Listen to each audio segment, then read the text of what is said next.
Hello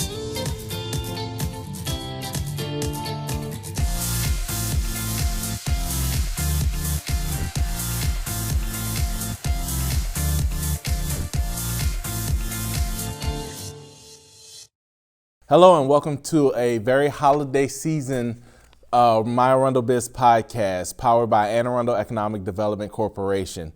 I'm the very festive Grayson Orfe.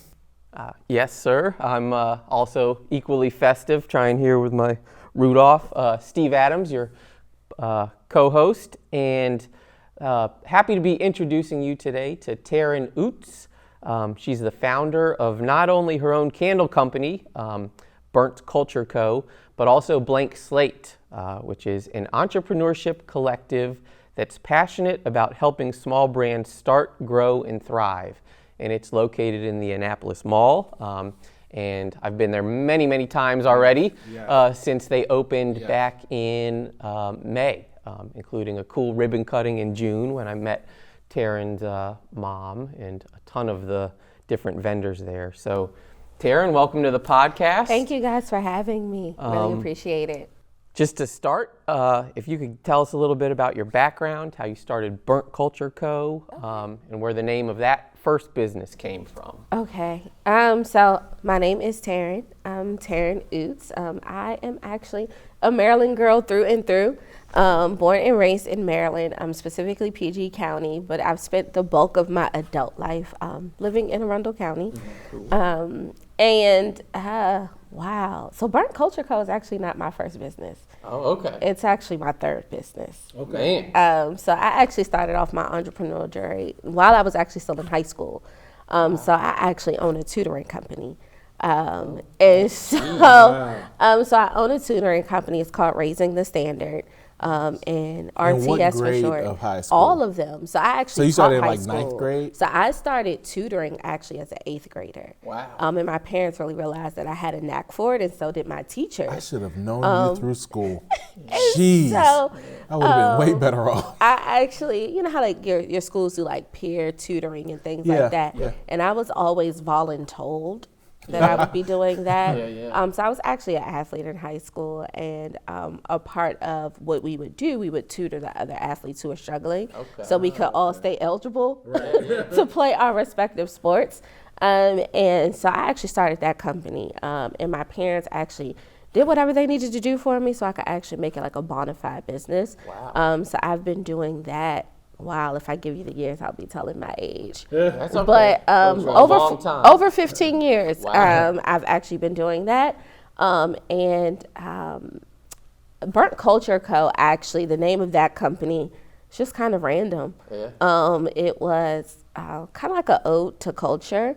I actually suffer from migraines, absolutely, since I was 10 years old. Love candles. It's just kind of my routine, my regimen. You come in, you take your shoes off, wash your hands, light a candle, figure out what you're making for dinner.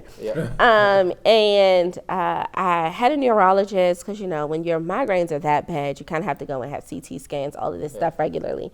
So I ended up getting a new neurologist, and he asked me to start documenting what was going on in my surroundings, when I would feel these migraines coming on. Right. And I absolutely love Bath and Body Works candles. Mahogany teak wood from them is literally my favorite. I did not need a sale to buy them. I would buy them at regular price. That's how much I love them.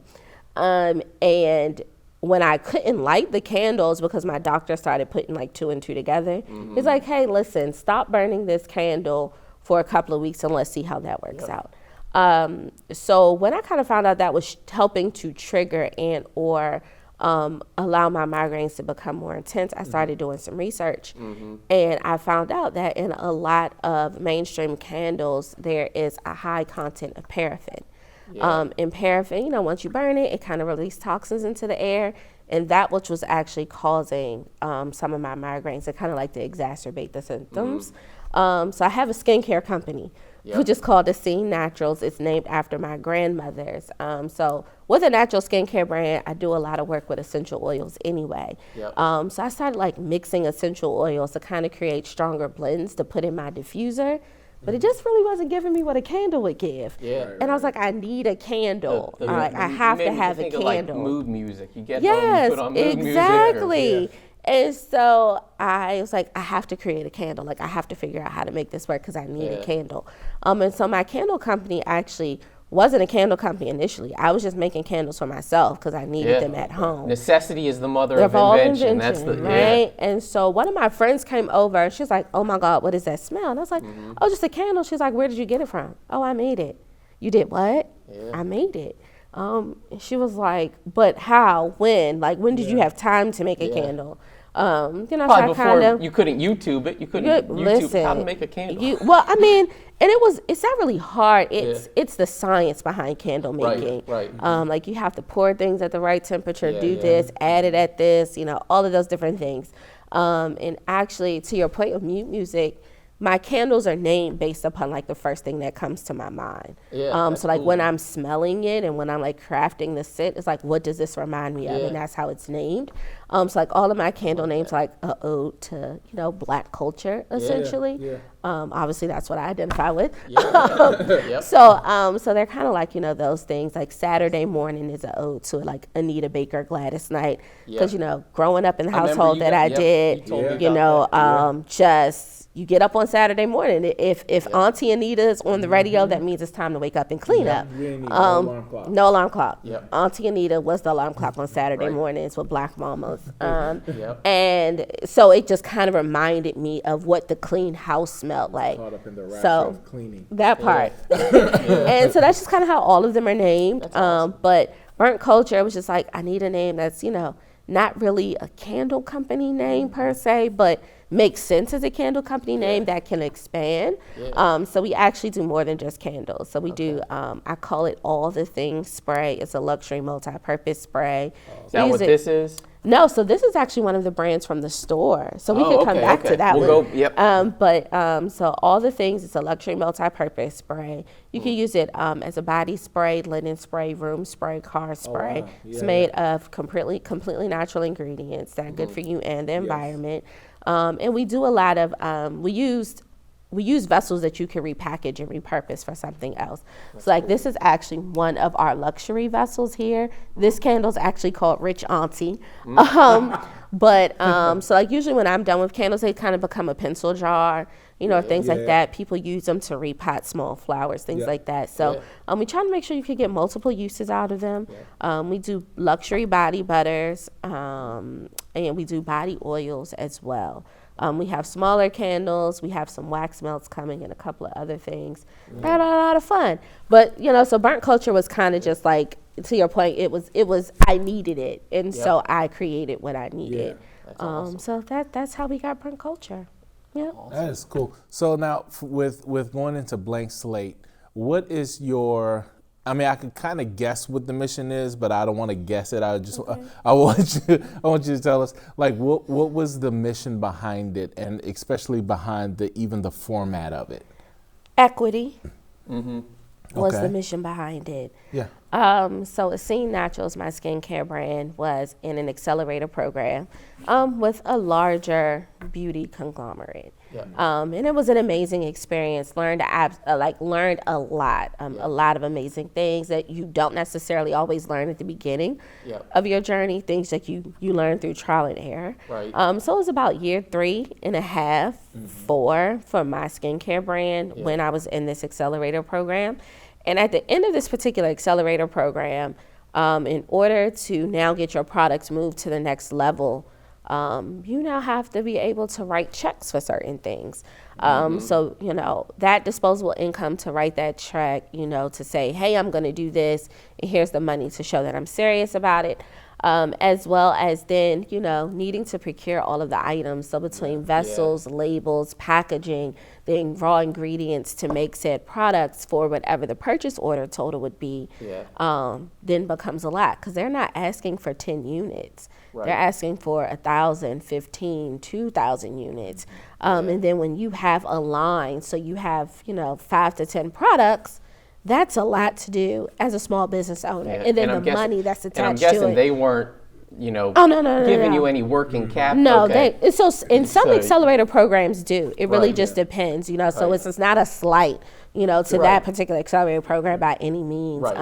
But I also didn't think my brand was in a place where they would select my brand to go into their store yet, right? Yeah. So I wasn't mentally prepared for like the sticker shock. Yeah. And as a small business owner, it was just like, if I had that much extra capital lying around, I would not have student loans, right? I would have paid all of those off already. Right. Yeah. So when you kind of like start thinking about that, and I'm actually an engineer by trade, so I make a pretty decent salary. And for me, it was still a far-fetched dream, you know, so having friends who are small business owners and, you know, it's the single mom who's doing it by herself, trying to make her dreams happen, or because I do a lot of mentoring, you know, it's the college student, you know, still in college or fresh out of college.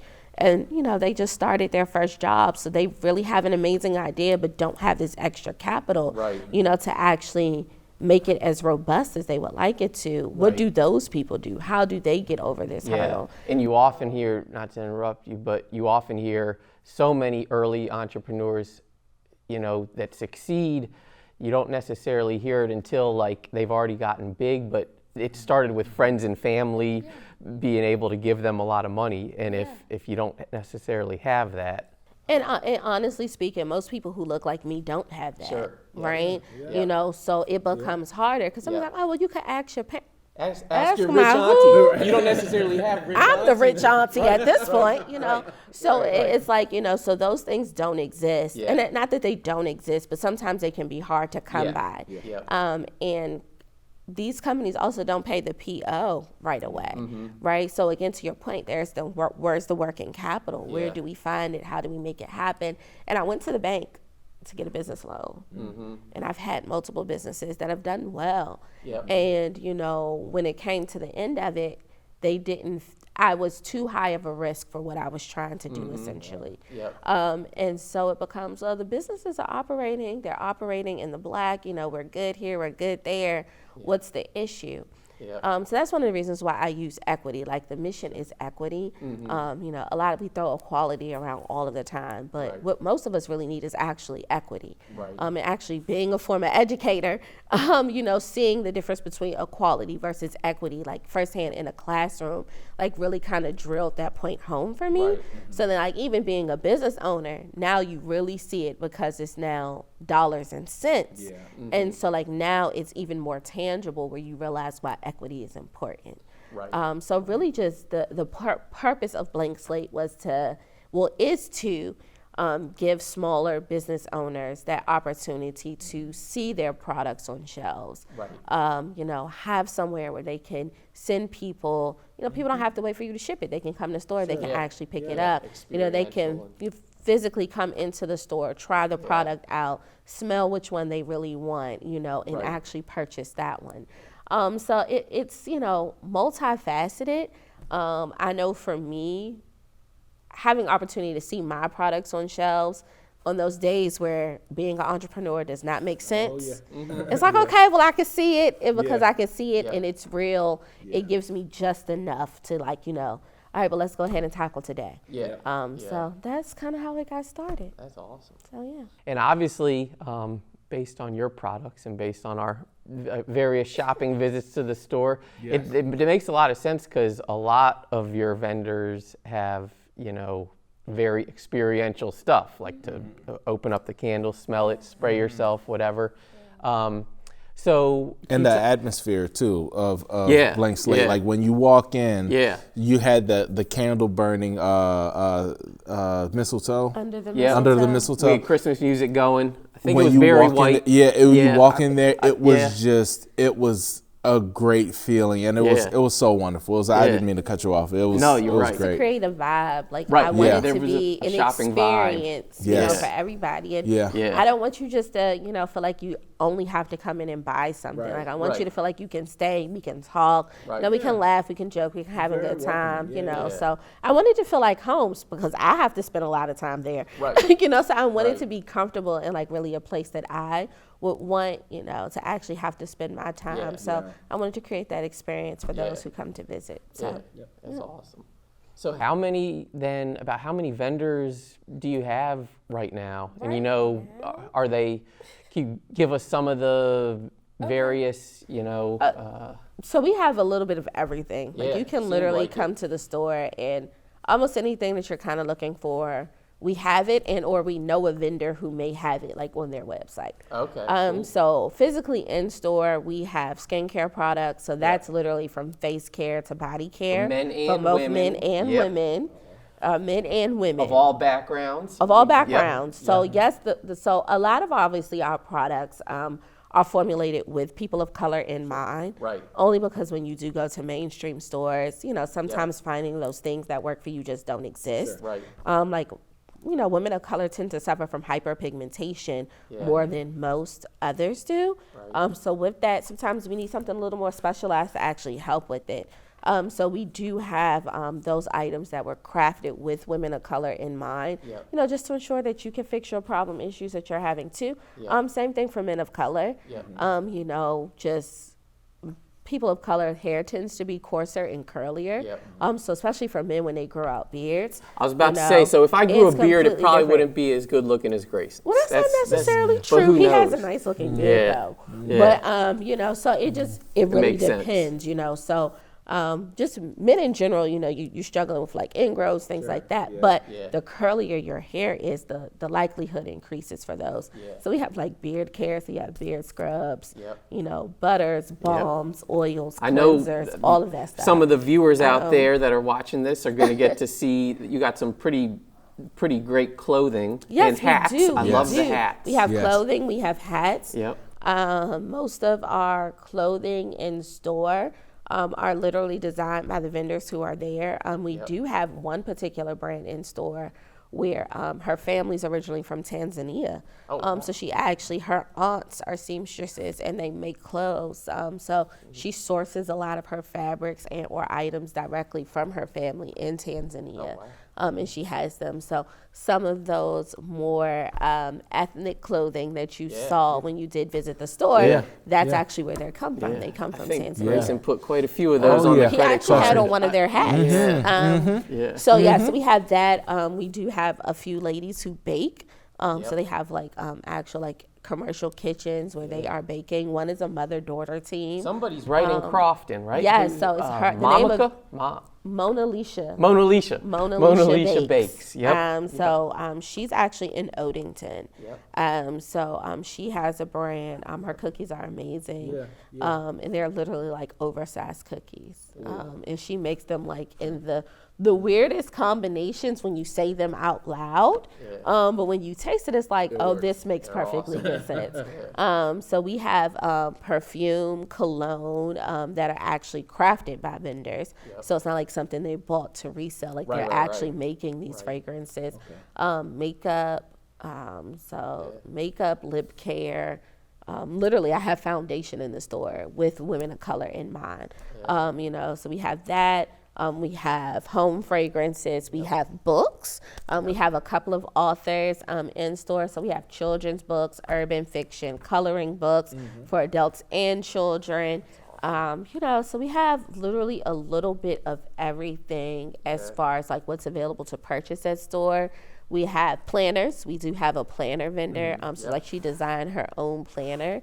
And they come in like 4 basic colors, and they're like really, really in-depth planners. So it allows you to like really sit with your thoughts and like really write down and like plan, your day out, your week out, your month out, all of those things.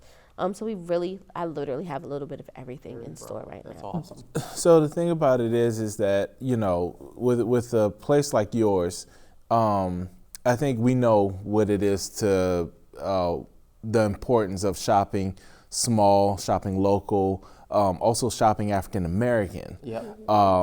Can you give us, because I don't want people to just automatically think, why shop local, why shop black, why shop, whatever. Can you give us your viewpoint of why it's important for people, especially this holiday season, to do so? So it's kind of like that meme that goes around that says, whenever you support a small business, I actually think you posted one because another small business from downtown Small Business Saturday. So when you're actually purchasing from a small business, there's literally a person a real tangible person. It brings a smile. Doing It a happy brings a dance. smile Like to we that may not person. physically be doing a happy dance, but in our mind, it's like, okay, this is great.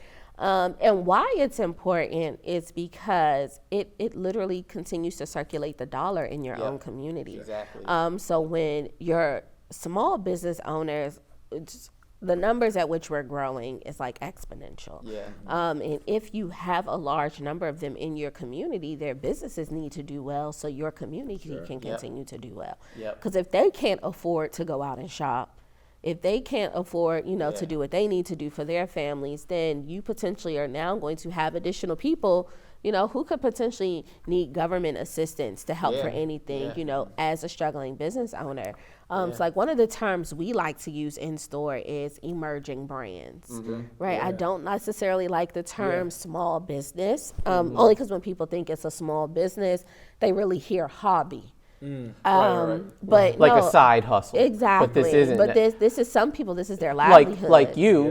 Hopefully you don't mind me saying that. Like you shared with us that you very recently went full time into Blank Slate, leaving that former job. I did. So I did. So the hope would be that a lot of these brands might be able to do that if they want to. Yes, and for me it was honestly a necessity, right? Working as an engineer, there's no real set time for my schedule. It would go from 40-hour work week, and the following week I may be working 80 hours. So when you're running Blank Slate, which is a type of a business that really kind of needs undivided attention, it became hard to juggle. And in turn, with it being hard to juggle, it's like, am I giving the vendors who are in store, who are trusting me to help them expand the reach of their brand? Am I really giving them the best that I can give? And the honest answer was no. Like when I was really honest with myself, it's like, because I don't have enough time, My job is an hour and 20 minutes away. So like that commute, so I'm up at 4 a.m. to get to work, so I can work an 8-hour day to leave there, to get to the store by the time the store opens, to run the store until the mall closes, and then go home and then try to eat a balanced dinner, decide if I'm going to actually be able to get on my Peloton for 30 minutes tonight. Do I give my puppy any attention? Ooh, I have homework to do. I need to go to bed because I need to be up in 3.5 hours.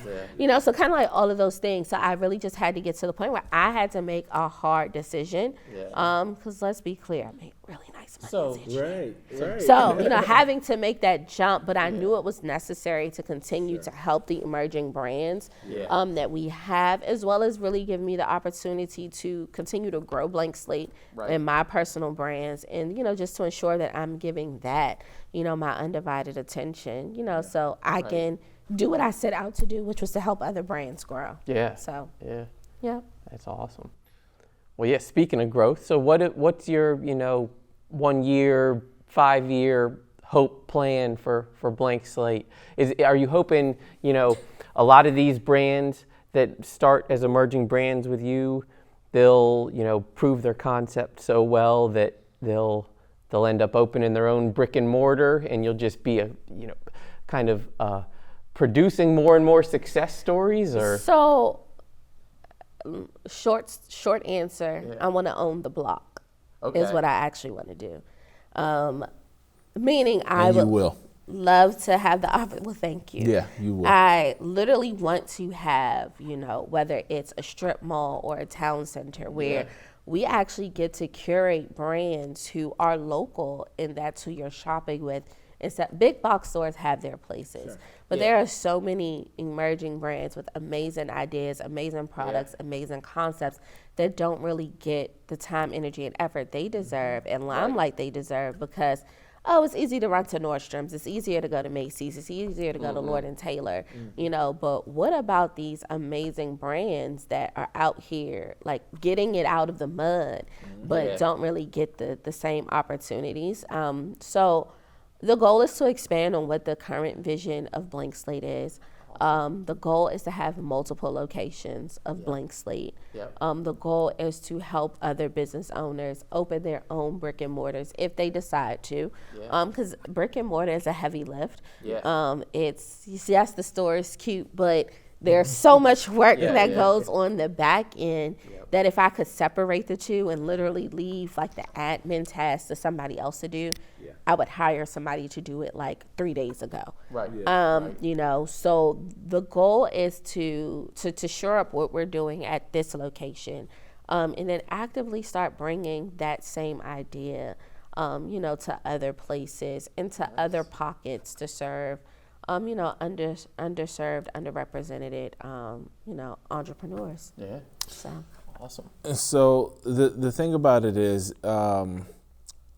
as somebody who grew up in the area, as somebody who, you know, the importance of shopping local, you know, the importance of like you said, circulating the dollar within your own community. What are some of the areas what are some of the places that you go to in Anne Arundel to kind of relax, let your hair down, because you're busy. You have 75 companies. Your dad joke here, because I can't resist it. I was going to do it before. You're burning the candle at both ends. No, like literally. Literally. Many The ends. views of this podcast are not those of the jokes of Steve. We are now. Had to throw it in. He was waiting. He's been waiting for that opportunity. But where do you I go to go? kind of just Decompress. get away and, you know? Okay, in Anne Arundel County. So, and I really don't want to say this out loud because I don't want people to start going to my favorite places, but it's okay because I want those favorite places to stay in business. So one of my hands down favorite places to go in Anne Arundel County to get something to eat at a low key place is Grumps. Oh, very nice. Wow. And there are two of them, so people got their options. There's Annapolis and Crofton. So, it's okay. You can tell them there's two of them. That's fine. I just love the ambiance of Grumps. Like, it's so, like, it's down home, right? Like, kind of just feel like you're walking into someone's kitchen and you're just having something to eat. So I really enjoy going to Grumps. It's, like, easy. Their shrimp and grits, I'll get it every single time I go. But they also have... have you guys ever been to Grumps? I've been to both multiple times. You have to go. I love it. Okay. So but they're like, they serve like literally, it's like a quarter of a waffle, but it's like made almost like with cornbread. Oh, wow. And when I tell you it's amazing, it's amazing. So I go 2023 podcast. Yeah, so I go to Grumps, just kind of like when I want to just chill, mellow. Nice. When I want to go somewhere to eat and I know there won't be a lot of people, I go to Grumps. My little brother actually put me on to Grumps. My little brother's a foodie, so he will Google something and figure it out in a minute. Nice. Another place I really like to go. So this is a plug for my bestie. So my best friend owns a nail studio. Okay. And her nail studio's in Crofton. Okay. It's actually right by the bowling alley. The name of her business was known as Matched Beauty, but she has rebranded, so she is now Co-Cree Studios. But she's in the same location. So 9 times out of 10, I'm like, hey, are you in the studio? I just kind of need to just come and just sit on the couch and like decompress. So I have a key. I don't have to call her and tell her I'm coming. But, sometimes I want to see her. So are you here? But so I actually like really enjoy like going out, hanging over there with her, like her customers. But she is a certified cosmetologist. But right now in her journey, she's specializing in nail care. So she is an absolutely amazing nail artist. She's actually in Barcelona. Ooh. She got there yesterday. So she's leaving me. Like she'll be there till Tuesday though. Wow. Okay. But she does a lot of print work and runway work now. Oh, okay. So she's been living her best nail tech life for like the last 4 months. That's awesome. So that's actually one of my favorite places to go. So ladies, if you're looking for amazing nail tech, she's your girl. Yep. Another place, so I really enjoy Chapel Town Center. Yep. There's literally something to do for everybody there. Yes, there's a lot going on. And their movie theater is literally my favorite. Yeah. Now the one in Annapolis Mall, though, they've made some amazing. Since they renovated, it's been absolutely amazing. So I actually prefer going to the one in Annapolis Mall when I don't want to be bothered with other people. Definitely nice and close after you it's close the doors of Blank yes. Slate. Yeah. And actually, I find myself doing that like once a month. Yeah. Like it's kind of like my treat to myself. I'll just like go to the movies. Oh, what movie's out? And I'll go. But there are a lot. It's hard. There are so many amazing businesses within the county. Nautilus is actually one of my favorite places to go. My family loves Nautilus. And sometimes it's like, can we go somewhere else? But, you get great service. They really treat you like family in there. I walk in and Mr. Tony sees me. He doesn't even ask how I'm doing. He asks about my parents who now live in Florida. I haven't seen them. How they're doing? How's the weather down? I'm like, you actually remember they're in Florida? That's awesome. So they really treat you like family there. So like that's amazing. I'm trying to think, where else do I go? That's a I lot. go a little bit of everywhere. That's a lot. And we know it's I spend always, a lot of time out and about when I'm not in the shop. But and it's always stores are always balance. changing at the mall too, as we know. So that's good. So a little bit of everywhere and nowhere at the same time. So speaking of other businesses then, what are, just a couple of your top tips for other, emerging business owners or established ones? Top tips. Yeah, you can just give us 2 of them. I think the first one would be just keep going. Like literally Dory is like singing in my mind half of the day. Just keep swimming. Keep swimming. A lot of times it's really, really easy to get caught up in what you see like right now. Especially if it's not going the way that you anticipated for it to go. And then in that you get discouraged. And a lot of times when most of us get discouraged, we stop working. But when you learn to work through the discouragement, through the frustrations, the setback, the disappointments, it makes it, when you get to where you're finally going, that much sweeter. So that would probably be the biggest thing, is to just keep going. And probably the second thing, knowing when to ask for help. I think so often, and I'm going to put back on the title of a small business owner, you wear so many hats.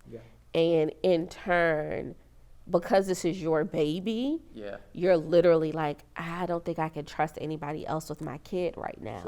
And with that, so you're doing marketing, you are customer service, you are the owner, you are the salesperson, you are the shipping department, you are the photographer, you are the person developing packaging and labeling and determining how do we make this product, is this a good product to keep going with, so you do the market research, you're everything. And sometimes in being everything, you don't give something your best effort because you're wearing so many hats. And I'm really not a horoscope girl, but if there was a picture of a Capricorn in the dictionary, it would be me. I am stubborn to a fault. And I also don't like feeling like a burden. So a lot of times I don't ask for help because I don't want to inconvenience someone else for them to have to come help me. But in this season of where I am in my journey, I've learned that asking for help is my saving grace, because it allows me to focus in on those things that I do well. And those things that if I don't do it, the business can't keep going. So it's giving me that opportunity to really focus in on those things that need the polish, that need my undivided attention, so that we can continue to grow and we can continue to scale. So that's probably the second biggest thing, knowing when to ask for help. And don't feel bad because you need the help. And if you can trust people, but make sure you're asking help from people that you can trust. That's the caveat. Just making sure that there are people that you can trust. But don't be afraid to ask for help. Like the last 2 months, I've learned how to ask for help. And it's changed the way that I run my business, because now I'm not as exhausted. And I'm still tired, but I'm not completely exhausted. Like there's a vendor right now at the store who's running the store for me right now. So I could actually do this. Because before it would have been like, y'all, it has to be between the hours of 8 and 10 or after the store closes from 8 to 11. I don't know how late y'all can work, but it's freed me up to be able to do these types of things, to bring additional awareness to what we're doing to the store, to the brands. And I think that's the thing with understanding the need for help is that, that's what we do at economic development. Yeah. And a lot of people don't really understand that. Yeah. So they always think it's a catch-22, and it's not. Yeah. We're literally here because a lot of people, we interact with small businesses, emerging brands from time to time, and we're dealing with them so much that we understand it from an entrepreneurial standpoint. And we know it's your baby, it's everything, but we also know that it's hard to ask for help and it's hard to be in the position of help. Mm-hmm. So that's why stuff like what we do with the podcast, what we do when we're going out on business visits and things, it's really just to let people know, hey, we're here and we're here to help. We're here to be able to kind of put that jolt and put that our money where our mouth is where it comes to helping out small businesses so that small businesses grow and it creates an option in the community for the work you all do is invaluable. Yeah. Like it really, really is. Like Steve pops up at the store all the time. I don't know if he tells you how often he pops up. I probably won't tell everybody. But one of the videos like that, who was this white guy on the couch? I was like, it's Steve. Just chilling, but, just checking in. So it's invaluable. Like it's a nice reminder to know that someone sees what you're doing. Absolutely. And sometimes that's all you need is to know that someone sees it, someone sees the value in what you're doing, and someone's here to support you. And whatever that is. So if no one else has told you guys today, I appreciate the work that you do. We love visiting too. So thank you both so much. Like it's absolutely, definitely like when it's like, oh, the guys are here. I'm telling you, and as you could see in some of the clips, we have done some shopping there as well. So we've enjoyed shopping small this holiday season. Yeah. So I'm going to enjoy January paying off the credit card bill. Yeah. So. Yeah.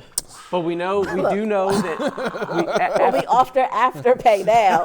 Right. Exactly. I was gonna say after talking to you though, you've got gift cards coming soon. We do. We actually have them. The gift cards are there. You've got a lot to look forward to in 2023 too, because you're going to be doing, specific Black History Month marketing plan. We have Women's History Month. So, could you remind everybody out there where to follow you to keep up to date on all things? That's a good question. So we can be found at Blank Slate MD on Facebook. Yep. On Instagram, we are Blank Slate -MD. Okay. If you want to shop the store, it's real easy. It's literally blankslateshop.com. Yep. But those are the places where you can find us virtually. To shop in person, I think the closest quote unquote anchor store you're probably next to is... We're directly next door to Crate and Barrel. Yep. So directly next door to Crate and Barrel. Annapolis Mall. Miss Mary will not care if you walk through Crate and Barrel to come visit me. Okay. Or you could come through the Container Store. Yeah. That would be the closest entrance, like an actual entrance outside of using a store entrance. And for all the parents out there, you're nice and close to the Anne Arundel County Public Library that's in the mall. Right so that's next very door convenient. to the across from the library. Yep. The dance studio. Yep. So what is that? Outlet Dance Complex. So they're right there.